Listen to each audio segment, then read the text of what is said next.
Olá, minha gente, sejam todas bem-vindas e bem-vindos a mais um episódio de Liliths, esse podcast que fala de mulheres que fizeram e fazem história. Dando continuidade a mais um livro incrível aqui, que é o Descolonizando o Afeto, de Geni Nunes. Esse livro tá longe de caber em um episódio só e assim, mesmo em 3 episódios eu não vou dar conta da totalidade do livro, eu sempre deixo isso claro.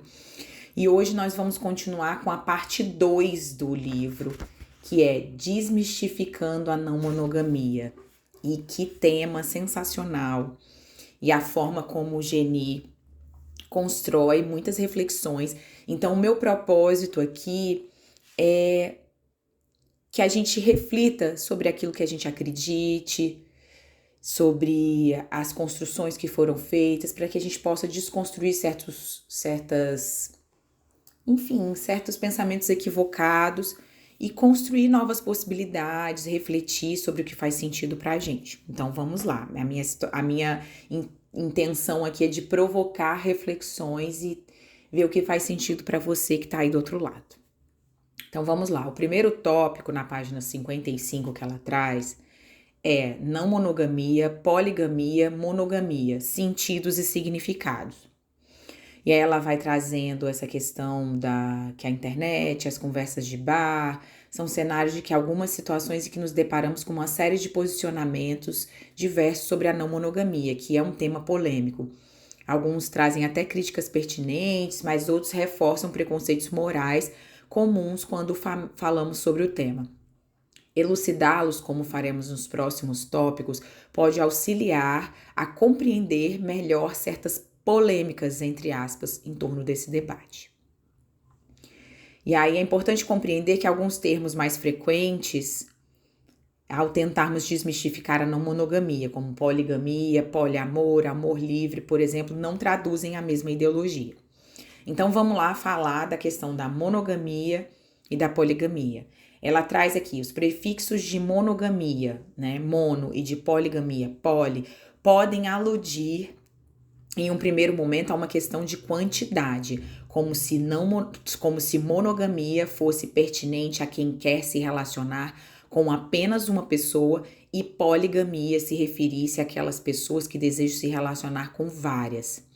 Esse é um dos equívocos mais comuns, justamente porque nem sempre monogamia é sobre um único e nem não monogamia corresponde a necessariamente a vários. Na não monogamia, alguém que queira se relacionar com apenas uma pessoa tem direito de fazê-lo, mas isso diz respeito a si mesmo. Se a outra pessoa também se relacionar com apenas um, sem problemas. Mas se sentir de outra forma, cabe apenas a ela essa escolha. Só quem pode dar o consentimento nesse sentido é a própria pessoa sobre si mesma. Mas ela vai retornar esse tema mais para frente. Então, ela traz mais para frente que é o direito ao próprio corpo, mas que não necessariamente quem é não monogâmico se relaciona com mais de uma pessoa. Ela pode ter uma pessoa, ela pode se relacionar com uma pessoa só. Para além disso, esse ponto aqui é crucial. Vamos lá, na página 56. Para além disso, cabe repensarmos por que, em geral, apenas nas relações nas quais há presença de vínculo sexual e ou romântico são consideradas relações. Não são também relações amorosas outras tantas que podemos ter sem essa centralidade sexual e romântica? E aí? Fica essa questão, né? E aí, mais pra frente, eu vou trazer um ponto muito interessante que ela vai trazer sobre essas relações que não necessariamente têm vínculo afetivo sexual. Na verdade, é vínculo sexual romântico, né? Porque afetivo, amor tem. No contemporâneo, o termo monogamia vem perdendo seu sentido original e restrito, que era literalmente sobre poder ter apenas um casamento, uma vez que é bastante comum em nosso contexto, que pessoas adultas tenham tido mais de um vínculo afetivo sexual ao longo da vida. Então, voltando lá no primeiro episódio, que eu trouxe alguns pontos importantes, a monogamia diz respeito à indissolubilidade também do vínculo, que é para sempre. Que essa ideia, inclusive, é muito problemática porque não se pode dissolver essa relação. Dissolver não se pode se despedir dessa relação quando ela não faz mais sentido. Então, o termo monogamia, ele vem perdendo o seu sentido original que a Geni traz aqui, porque é muito comum hoje em dia, e que bom que isso acontece, que outras pessoas tenham vários casamentos ao longo da vida. Que a maioria das pessoas tenham vários outros casamentos pela vida.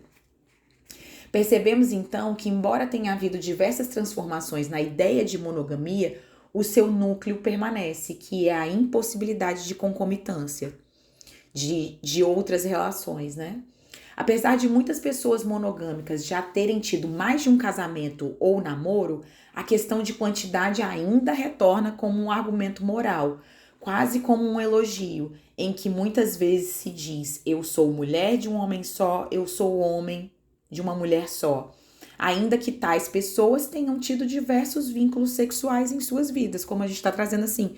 E que bom que caso a relação não faça mais sentido, essa pessoa pode escolher não estar mais nessa relação e construir outros vínculos. Que bom que a gente tem essa possibilidade hoje em dia. E aí ela vai trazer uma polêmica aqui para a gente refletir. Mas ainda que alguém não mono, de fato, se relacione sexualmente com várias pessoas, por que isso incomoda tanto?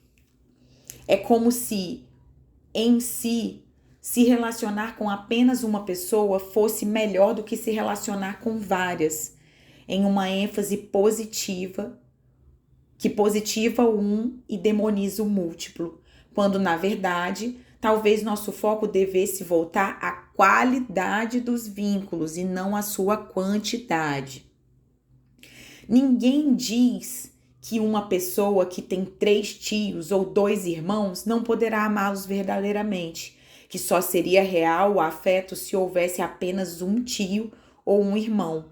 Então, por que estranhar a possibilidade de que a concomitância não seja necessariamente algo violento?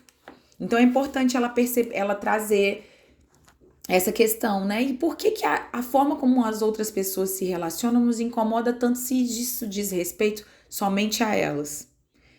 Por quê? Não diz respeito à minha vida. Ok, pra mim eu percebo que, vamos supor, não, Mariana, pra mim eu reconheço que é difícil, é desconstruir tudo isso, pra mim a monogamia é importante, me relacionar com uma pessoa só, ok, mas por que a forma como as outras pessoas se relacionam nos incomoda tanto? É um ponto para a gente refletir. Vamos ao tópico agora na página 61, que fala sobre poliamor, amor livre, relação aberta e sentidos e significados. E aí a gente vai compreender aqui algumas polêmicas sobre o tema. O termo poliamor, segundo Geni, além da problemática quantitativa que ela já trouxe, acaba aludindo em muitos casos a uma centralização no amor romântico. Por exemplo, dificilmente vemos pessoas que se reivindicam como poliamorosas ou poliamoristas utilizando a nomenclatura para se referir ao fato de amarem vários dos seus familiares, vários dos seus amigos e amigas e amigues e colegas de trabalho. Em geral, o que fica no senso comum é que poliamor se refere a vários amores românticos e ou sexuais. Essa ênfase acaba reforçando alguns binarismos, como de amor e amizade, que ela vai retornar já já. Então, gente, olha que interessante, me descobri como uma pessoa poliamorosa, porque eu amo a minha família, eu amo minhas amigas, meus amigos e várias outras pessoas, e que bom por isso. Em um sentido mais amplo, todo mundo que ama mais de uma pessoa ao mesmo tempo em sua vida, quer esse amor envolva ou não práticas sexuais, poderia ser descrito como alguém poliamoroso, se considerarmos o amor algo que vai além da dimensão romântica e sexual. essa constatação, ela não é tão imediata, justamente pela hierarquia implícita do amor romântico, diante de outras formas de amar, expressa no uso mais comum do termo poliamor. Entende? A centralidade que o amor romântico tem na nossa vida, a gente não se considera pessoas poliamorosas. E assim, sinto dizer, no bom sentido dessa afirmação, que você também é uma pessoa poliamorosa. Afinal, você ama muitas pessoas e não uma só, e que bom por isso. E aí ela vai trazer algumas questões, assim, que é da expressão de amor livre, enfim. E aí, realmente, assim, sobre responsabilidade afetiva, e aí que são problemáticas que ela traz, mas assim, se a gente tem que perguntar qual amor não seria livre, qual responsabilidade não seria afetiva. Então, é importante a gente refletir sobre como esses termos são utilizados, né? E aí ela vai se debruçar sobre um tópico, não tenho tempo para ser uma pessoa não monogâmica, que aqui vale a refletir sobre essa questão da falta do tempo, a dedicação das mulheres no trabalho doméstico, essa questão de distribuição de trabalho e redistribuição de tarefas, que é importante que seja pensado em algo coletivo e que nas mulheres que têm relações hétero, elas têm diversas horas de trabalho semanais que são acrescidas na sua rotina, e aí essa questão de estar centralizada muito nas mulheres, de que os homens não cuidam, enfim, e a necessidade de repensar essa estrutura. Eu não vou me debruçar sobre esse tema, mas é algo muito importante que ela traz aqui. E aí eu vou falar sobre monogamia e não monogamia. Uma questão de escolha é uma pergunta que ela vai trazer aqui. E ela traz algumas questões também que eu não vou me aprofundar tanto, sobre essa questão da união legal, que só era permitida entre casais heterossexuais, enfim, e sobre questões de lei e rituais. Um ponto aqui que eu acho que eu vou trazer é que nos dias de hoje, no ritual de casamento monogâmico, ainda há a performance de que o pai, a mãe ou uma figura de poder entrega a noiva ao noivo, como se fosse uma transferência. Há uma expressão popular que diz: o pai entrega a mão da noiva, que ilustra a passagem. A família normativa se crê no lugar de quem pode e tem o direito de se decidir com quem os filhos vão se relacionar. Muitas vezes o critério da escolha da pessoa certa passa por filtros, inclusive racistas, misóginos, enfim. E toda essa questão. E aí ela vai voltar na questão do nome, que eu já trouxe no primeiro episódio, que na monogamia cristã, ao casar-se, a pessoa perde o direito de se relacionar com quem, como e quando quiser, pois precisa passar pela aprovação, perdão ou punição de um terceiro. Em diversos casos, há a perda do próprio nome e se passa a usar o sobrenome do cônjuge. Até recentemente, inclusive, mulheres tinham que pedir autorização dos maridos para realizar procedimentos sobre seus próprios corpos, como no caso de laqueadura e outros cerceamentos ao direito a si. E aí, assim, há tempos atrás, na década de 70, por exemplo, a mulher tinha que, para viajar, ela precisava ter autorização do marido para trabalhar. Então é muito importante a gente ter consciência de que as coisas como elas estão hoje, elas nem sempre foram assim, foi uma conquista. E essa questão do nome, mais uma vez, retoma a polêmica, né? Peraí, será que é uma prova de amor essa questão do nome, incluir esse nome? Qual é o significado da inclusão desse nome do marido, por exemplo, para as mulheres? E do quanto que isso pode ter essa questão dessa moral cristã incutida e boas doses de machismo nisso. E a gente precisa pensar sobre isso.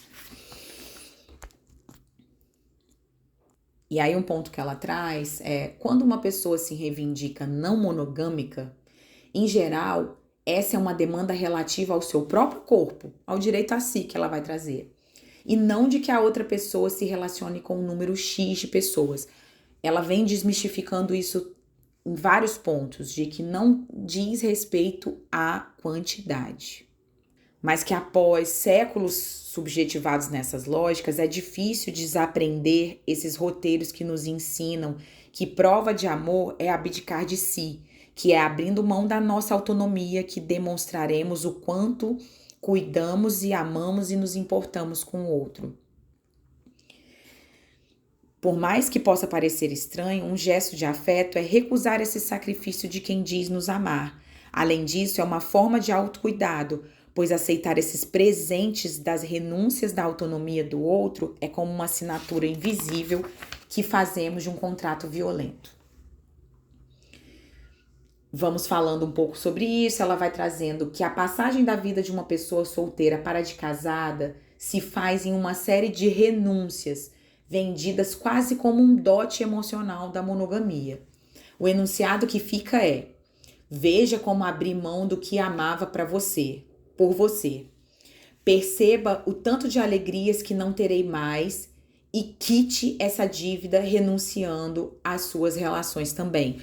Vamos voltar. Essas relações não dizem respeito a relações afetivo-sexuais. Diz também a questão de relações que às vezes a gente abdica por conta das relações da centralidade do amor romântico. A gente abre mão de amizades, enfim, mais pra frente eu vou continuar falando sobre isso e insistindo nessa tecla.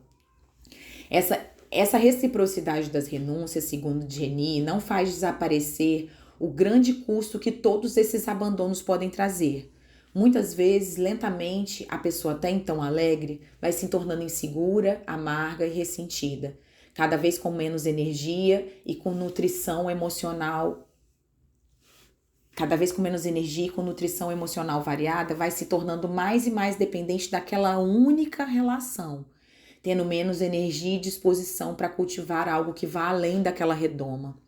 É nesse momento que baixa imunidade emocional, que muitos se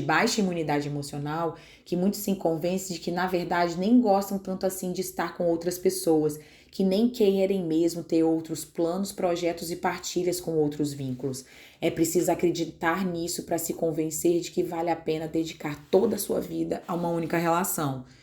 E aí a gente volta nessa questão, né? A gente não tá falando aqui de relacionamentos afetivos sexuais, a gente tá falando de planos, projetos, de dedicar amor, aquilo que faz sentido pra gente, aquilo que a gente gosta, que a gente acaba abrindo mão por conta da centralidade desse amor romântico. Alguns poderiam até dizer que dá para ser uma pessoa monogâmica e ainda assim ter relações saudáveis e fortes com amigas, amigos e amigues. Trabalho e lazer.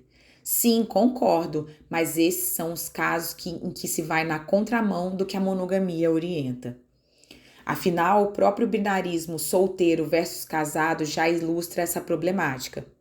Se alguém é livre para amar amigos, mas enfrenta uma série de limites quanto ao modo como esse amor poderá ou não se manifestar, realmente há liberdade para a construção dos vínculos? E aí ela vai retomar esse debate mais adiante.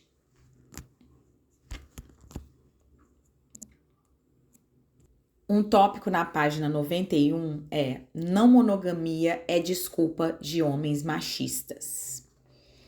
E vamos lá ver o que Jenny traz aqui. Vou ler um trecho que está na página 92 e 93. A distorção da moralidade monogâmica nos ensina a acreditar que a pior coisa que alguém pode fazer contra nós é beijar ou se relacionar sexualmente com outra pessoa. Que a maior violência, entre aspas, que podemos sofrer será quando uma pessoa com quem nos relacionamos amar e se apaixonar por outra pessoa. E isso nos dificulta de perceber o que realmente é violência. Nesse sentido, um homem não é machista porque se relacionou consensualmente com outras pessoas.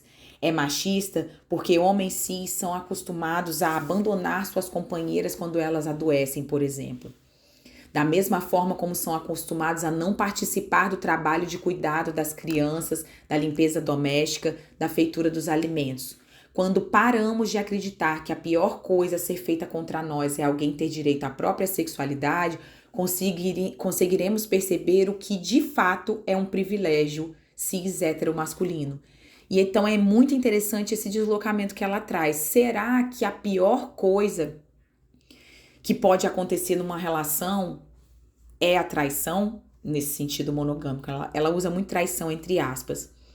E aí talvez a gente vá perpetuando certos tipos de violência, porque essa questão dessa moral cristã traz que a traição é o pior dos pecados. Mas será que todos esses outros que ela elencou aqui não são violências ainda muito maiores?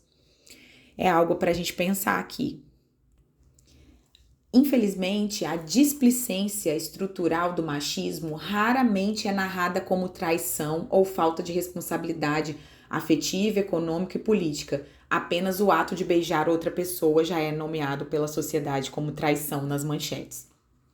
O machismo se aproveita da monogamia para se fortalecer, para naturalizar o trabalho não pago, e muitas vezes é apenas no momento da traição, mais uma vez entre aspas, que a pessoa se sente trouxa, enganada, sente que todo o seu esforço foi em vão por aquilo que esperava. Essa pessoa percebe que toda a renúncia e secundarização de si foi inútil, mas o ponto é que mesmo que a pessoa não quebrasse o contrato de exclusividade, não seria saudável centralizar em torno de alguém. Ainda mais quando isso envolve tantas horas, anos e uma vida de trabalho não pago. Não há moeda de troca possível que pague a garantia de que a pessoa que namoramos não vai desejar e se apaixonar ou amar por outras pessoas além de nós. Essa garantia não existe e reconhecer isso pode ser muito libertador. E aí, mais uma vez, fica a reflexão da importância da gente se nutrir de outras relações, de não centralizar, apostar, digamos, todas as suas fichas emocionais em uma só relação, até porque isso não é saudável. E o que Geni traz, né, que as terras de monocultura, terra utilizada é terra arrasada, né? E caso essa relação já não faça mais sentido, em um certo momento da sua vida, você se nutre de outras relações também, mas também ao mesmo tempo se nutrir de várias relações, isso é muito importante. E aí vamos lá, um tópico para fechar aqui esse episódio, muito importante. Repensando família e parentalidades para além da monogamia. Um trecho que ela traz aqui na página 101. O imaginário de que o divórcio significa a destruição da família ainda é bastante forte em nosso contexto. Para que os filhos não cresçam sem pai, a monogamia compele a manutenção da relação a qualquer custo, pois as pessoas nela envolvidas já pressentem que, terminando um vínculo romântico com a mãe, provavelmente não haverá trabalho parental por parte desses homens cis. E isso é verdade, né? Que esses homens não estão presentes. Mas mesmo quando esses homens se mantêm na relação, qual é a qualidade dessa presença? Há pesquisas que mostram que ser casada rende cerca de 8 horas a mais por dia de trabalho não pago às mulheres, pois muitos homens adultos continuam a demandar de suas companheiras serviços básicos análogos aos recebidos pelas crianças. Essa ideia de que o pai só teria deveres legais se estiver com a mãe gera uma série de efeitos. Um deles, como já comentado, tem relação com a vulnerabilidade que atinge as crianças geradas fora do matrimônio, bem como crianças de relações oficiais interrompidas.